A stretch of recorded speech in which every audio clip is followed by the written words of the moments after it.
विशेषताओं के साथ हमें बताया, जहां पर कुछ धोखाधड़ी वाली चीज़ें रिलायंस ग्रुप यानी अनिल अंबानी की कंपनियों के ऊपर आ रही है। देखो ये मामला मैं आपको फिर बता रहा हूं, जल्दी में शांत होने वाला नहीं है। पता है जेपी सेठ के लिए भी भाई बोली लगा ही रहे हैं, वो भी रियल एस्टेट से वर्क करती है, तो इस स्थितियों को हमें समझकर चलना पड़ेगा। दूसरी मूल्यवान कंपनी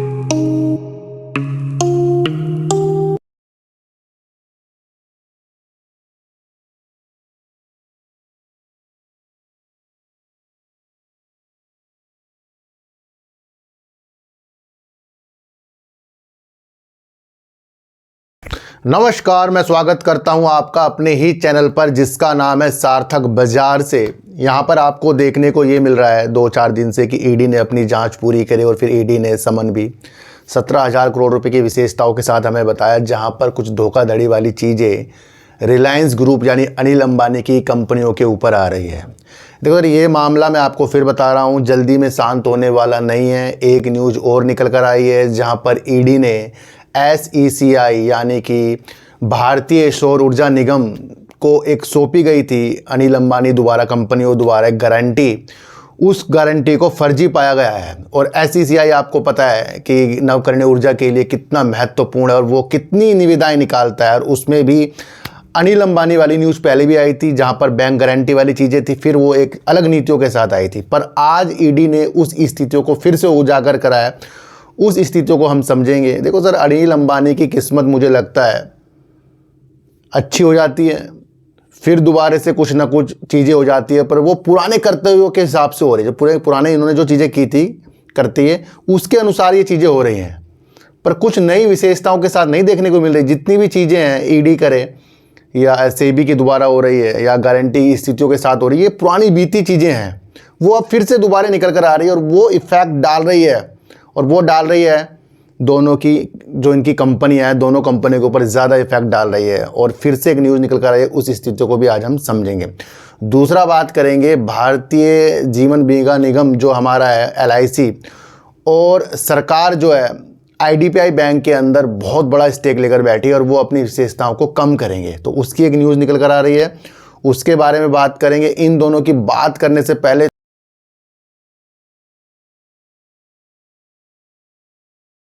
थोड़ा सा बात करेंगे कि भारत की एक मूल्यवान कंपनी बन गई है। कौन बन गई है? DLF बन गई है, जो रियल एस्टेट पर वर्क करती है और भारत की पहली बड़ी कंपनी ये बन गई है। इस विशेषता को अगर हम समझें तो हमें देखने को मिल रहा है सबसे मूल्यवान रियल एस्टेट फर्म बनी DLF। DLF 2.07 लाख बाजार पूंजीकरण के साथ भारत की सबसे मूल्यवान रियल एस्टेट कंपनी बन गई है।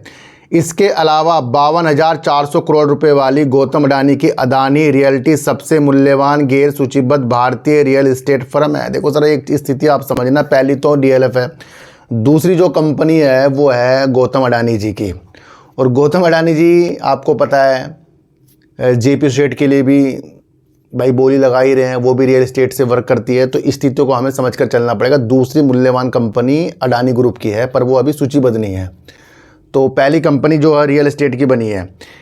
और आपको मैं और बता दूं तो कंपनी का लक्ष्य अगले 5 वर्षों में मूल्य के लिहाज से नंबर 1 भारतीय प्रॉपर्टी डेवलपर बनने का है। और ओयो 32,500 करोड़ रुपए के मूल्यांकन के साथ टॉप 15 की सूची में शामिल हो गई है, जबकि IHCL मूल्य के हिसाब से क्षेत्र की अग्रणी कंपनी बनी हुई है। तो यहाँ पर रियल एस्टेट की कंपनी DLF हमें देखने को मिल रही है, जो एक बड़ी कंपनी भारत की बन चुकी है, आप समझ कर चलना।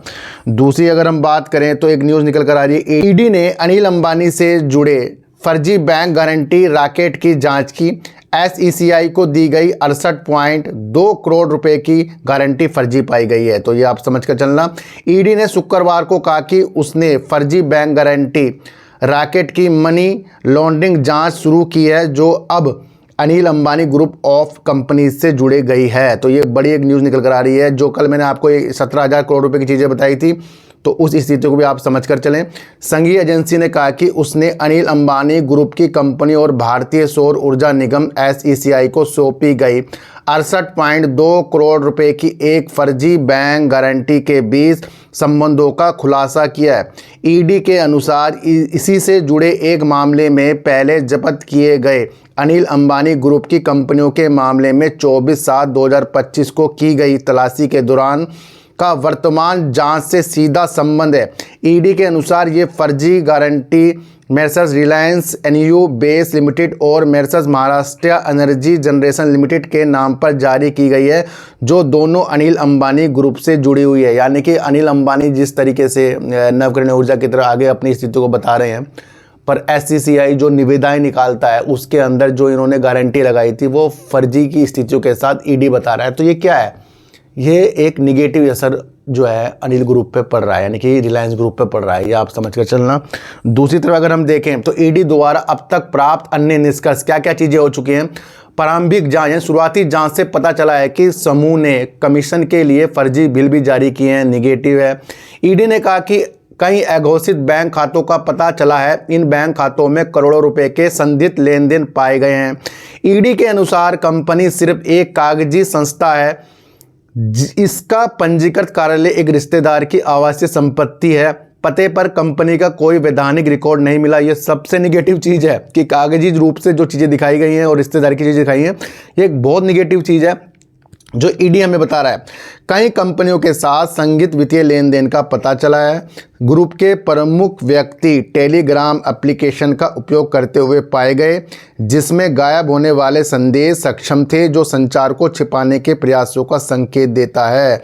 तो भैया जितनी भी चीज़ें ईडी ने प्रस्तुत की है वो आप देख लो कितनी निगेटिव है। देखो एक पल तो शेयर कंपनी के बुलंदी की तरफ, दूसरी तरफ भी बुलंदी की तरफ, और न्यूज़ उस वक्त आई है जब ये शेयर बुलंदी की तरफ थे। भैया पहले भी न्यूज़ आ सकती थी पर नहीं आई, तो कब न्यूज़ आ जाए कब ना आ जाए ये तो विशेषताओं के ऊपर पता लगता है कि कंपनी के अंदर की स्थितियाँ किस जांच के दायरे में आ रही है। भैया ये हमें नहीं पता बिल्कुल भी।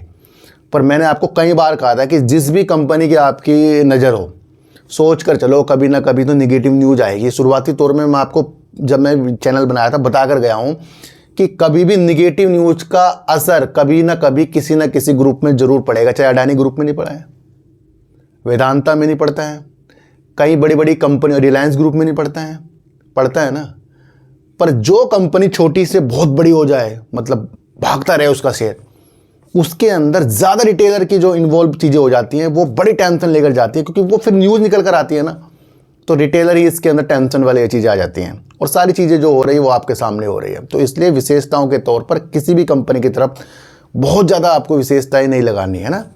अब ये चीज़ों के द्वारा जो भी अच्छी चीज़ें होंगी भैया फिर वो धुलने में काफ़ी वक्त लग जाएगा। फिलहाल तो ईडी जो चीज़ें कर रहा है वो आप समझ कर चल रहा है। इस घटनाक्रम पर प्रतिक्रिया देते हुए रिलायंस ग्रुप ने कहा कि कंपनी ने ईमानदारी से काम किया, यानी कि रिलायंस ग्रुप अनिल अंबानी अपनी स्थितियों को ये बता रहे हैं कि भैया ग्रुप बिल्कुल पाक साफ है। कंपनी ने कहा कि कंपनी और उसकी सहायक कंपनियों ने ईमानदारी से काम किया है और वे धोखाधड़ी, जालसाजी और धोखाधड़ी की साजिश के शिकार हुए हैं।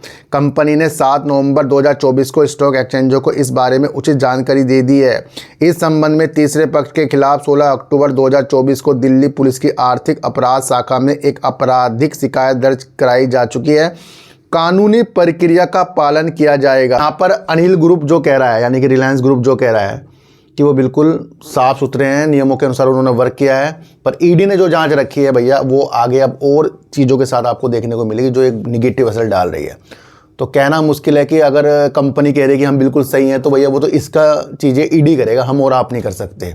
पर हमारे सामने आता समय, जिस तरीके से दोनों कंपनियां आर पावर और आर इंफ्रास्ट्रक्चर अपनी विशेषताओं को ईडी की जांच के बाद फ्यूचर की स्थितियां उन्होंने हमें दिखाई है, तो वो फ्यूचर की है, उससे पहले कुछ भी चीज़ें आपको सामने हो सकती है, क्योंकि जांच तो ईडी ने की है ना। ईडी दर परत खोल रहा है और उससे ही कंपनी की स्थितियां आपको आंकनी चाहिए फिलहाल के लिए, ये आप समझ कर चलना।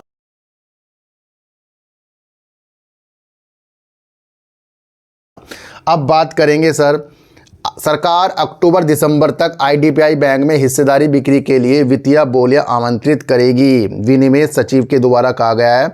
आईडीबीआई बैंक की बिक्री केंद्र सरकार और LIC द्वारा संयुक्त रूप से की जा रही है, जिनकी कुल मिलाकर बैंक में 94% से अधिक हिस्सेदारी है।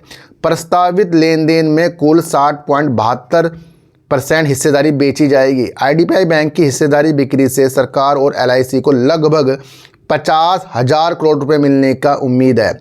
निवेश और सार्वजनिक संपत्ति प्रबंधन विभाग के सचिव अनुलिसा चावला ने शुक्रवार को कहा कि सरकार IDBI बैंक की रणनीतिक हिस्सेदारी बिक्री के लिए वित्त वर्ष 2026 की तीसरी तिमाही अक्टूबर-दिसंबर में वित्तीय बोलियां आमंत्रित करने की तैयारी कर रही है, क्योंकि संभावित खरीदारों ने उचित परिश्रम पूरा कर लिया है।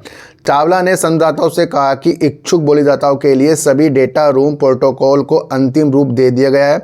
उन्होंने संकेत दिया है कि विनिवेश प्रक्रिया अब अपने अंतिम चरण में जाने के लिए तैयार है। उन्होंने कहा कि हमें उम्मीद है कि वित्त वर्ष 2026 की तीसरी तिमाही तक वित्तीय बोलियां आमंत्रित कर ली जाएगी। उन्होंने आगे कहा कि सरकार का लक्ष्य चालू वित्तीय वर्ष 2026 की समाप्ति से पहले विजेता बोलीदाता को अंतिम रूप देना है। क्या रूप दिखा रहा है कि सरकार और LIC अपनी हिस्सेदारी को ज़्यादा से ज़्यादा बेचेंगे और उसका हिस्सेदारी से उनको करीब करीब 50,000 करोड़ रुपये मिलने की उम्मीद है। और ये अब मैंने आपको पूरी समय सीमा बता दी, वहाँ पर बोलियां आमंत्रित की जाएगी। जब वहाँ बोलियां आमंत्रित की जाएगी तो उसमें भी और समय लगने वाला है। पर आपको देखने को ना 2-3 साल हो गए कि ये जो बैंक है इसके अंदर से LIC और सरकार अपनी हिस्सेदारी बेचने की स्थितियों के साथ है और बैंक अच्छा वर्क कर रहा है। तो ये भी हमें अपडेट सुनना बहुत ज़रूरी था। तो भैया अनिल अंबानी जी की किस्मत सवर के फिर बिगड़ रही है और उसके बाद फिर सवर जाएगी, क्योंकि जब इन्होंने कहा कि हम पाक साफ हैं तो वो देखने की स्थितियाँ आगे के नियम के साथ आएगी। सबसे मूल्यवान कंपनी DLF बन गई है। दूसरे नंबर पर अडानी ग्रुप है, ये आप समझ कर चलना, जो रियल एस्टेट से वास्ता रखती है। तीसरा आपको मैंने IDBI बैंक के बारे में बता दिया। सर देखो, किसी भी शेयर के ऊपर मेरी जो भी प्रतिक्रिया है खरीदने बेचने की नहीं है, क्योंकि न्यूज़ है, न्यूज़ में आपको बता रहा हूँ।